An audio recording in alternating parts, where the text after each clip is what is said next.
Hej alle sammen. Det I skal se nu, det er et interview fra J-Popcon 2015, som vi fik lov at lave med Charles Martinet.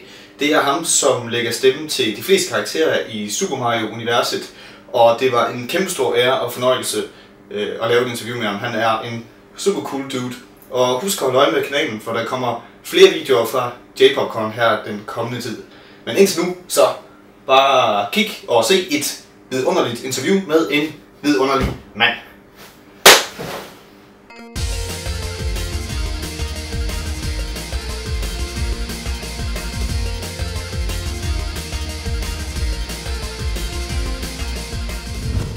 Well, Charles, first of all, I want to thank you for participating in this interview, and I'd really like to know: is this your first time in Denmark? It's not my first time in Denmark. Actually, the very first time I ever flew in a plane was an SAS flight from San Francisco to Copenhagen. I was 12 years old.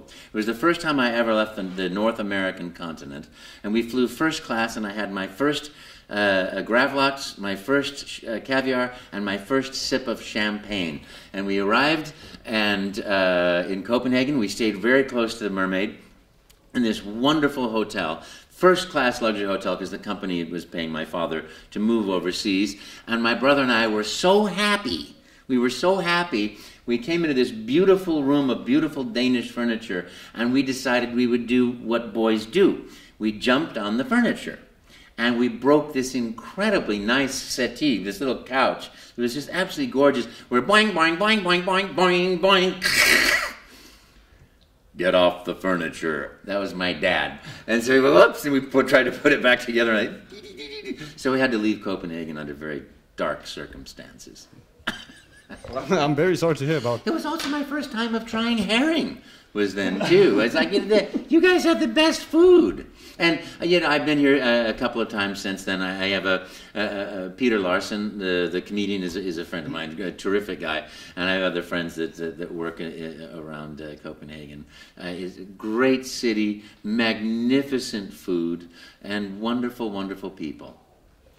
Well, right off the bat, just sitting here talking to you, as soon as you open your mouth, your voice fills the entire room. Yes, that's why you don't need a microphone for this. I want to know, how old were you when you wanted to thought, I want to be a voice actor, I want to get into this? Well, my life is this is my belief structures was seek happiness and seek joy. Find your passions, your dreams, your visions. Develop those things. I never had any idea what exactly I wanted to do except be an ambassador somewhere, because when we lived overseas, it seemed like the consulate had great life, working in the embassy and things. I was going to be a lawyer and go into diplomacy. I couldn't get the classes that I wanted, so I quit UC Berkeley as a senior. And a friend of mine said, come and take an acting class. I said, there's no way I could ever stand in front of people and speak. There's absolutely no way. And he said, well, we have a cafeteria where the students are learning to become chefs, so we can eat great food beforehand, and then we can do the class. And that's how he got me to take an acting class, because I have a passion for food. And then I stood there doing my first monologue, shaking like a leaf, and I thought, okay, I could never possibly do this again. I barely survived. I could have died doing that monologue. And everyone said, wow, you're the only actor here that wasn't nervous. How did you do it? So that made me go, well, okay, then I'll study acting a little bit. And I went and auditioned for a play. I thought for sure, because you watch everybody else audition, I thought for sure I got that part. And I not only didn't get that part, but I didn't get any part. And it was the failure that led to the passion to become an actor. So I started studying as much as I could and working as hard as I could. We won tournaments for speech and drama. And then a Berkeley Repertory Theater, a professional theater, came along and said, well, we're doing an audition, come along. So I auditioned against everybody that had gotten those parts that I wanted, and I ended up doing the same monologue. It was Oberon from Midsummer Night's Dream, and against the guys that got that part, and I got into the program at UC Berkeley. Then I was having a great time doing that. I suddenly went to a drama school in London, at the London Drama Studio, and became a theater actor, and then fell out of theater acting, and all of a sudden somebody called me up and said, come and do a corporate video audition. I said, what's a corporate video audition? It's a video that's corporate. And I said, okay, I'll do that. And I auditioned for that. I started getting those parts, and then one day I was doing a commercial, I was American Gothic, the man with the pitchfork and the stern wife and the stern husband, and they lit it after 9 hours. We finally shot the 10 seconds, and the producer said, "Great, do you do voiceover?" And I said, "Of course." What's a voiceover? He goes, "Well, read this script." And I said, "Orchard Supply Hardware, the right item at the right price, right now." He said, "Great, here's more money." And that is how I became a voiceover actor. Well, I thought about the fact that outside of the cartoon series, Mario has never been a vocal guy. He's never really talked a lot, and the voice in the cartoon series was very different. So I'd like to know how big of a say did you have in choosing what Mario was going to sound like? Well, I absolutely crashed the audition to do Mario, and they said, the producer said, "You're an Italian plumber from Brooklyn, so make up a voice, make up a video game, start talking, because you'll wear these contacts on your face for a real-time animation system, which when you move should make the cartoon character move. If it doesn't work, you're still going to have to talk to people all day.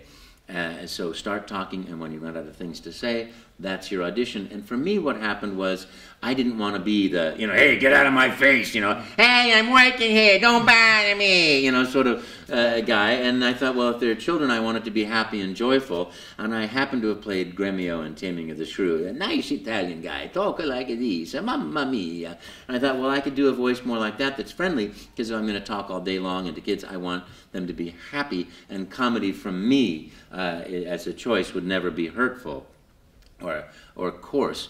And so I heard action, and I said, "Hello, it's me, Mario. Let's make a pizza pie together." And that voice that you would have heard if you've seen that tape 25 years ago, or 24 years ago, is the same voice that we've used ever since. So, I don't know. You're not only Mario, but you're almost the entire cast of the Mario universe. Yeah. Do you have a favorite of all those? Of course, it's Mario.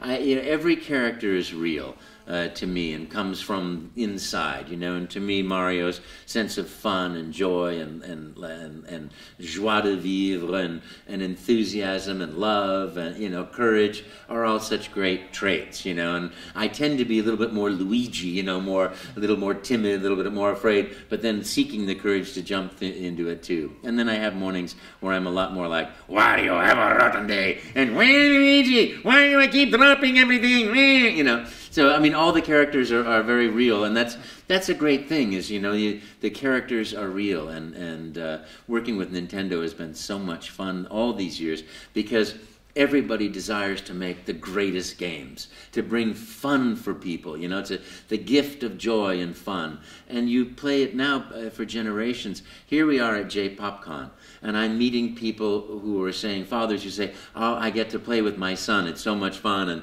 sons who say, "I get to play with my dad and my mom, it's really fun, we play." The whole family plays a Mario Kart, the whole family plays these games, and that's really wonderful, it's a wonderful tribute to the culture of gaming that's inside of Nintendo, the passion and joy for games, from every DS game, every Wii game, the passion led to, the system going into the home, and then led to side-scrolling, and then led to 3 dimensions, and then get off the couch, and then here's another handheld, and here's a handheld with 2 screens on it, It's just exciting, the excitement of creating joy and fun for people that is continuing the culture, which is magnificent for me. Well, that's all I have, Charles. I just want to thank you again for doing this interview. It means a lot to us, and have a nice con. Yeah, thank you very much, and thank you very much for playing my games. Abonner på vores kanal og hjælp os meget gerne ved at dele vores videoer med dine venner.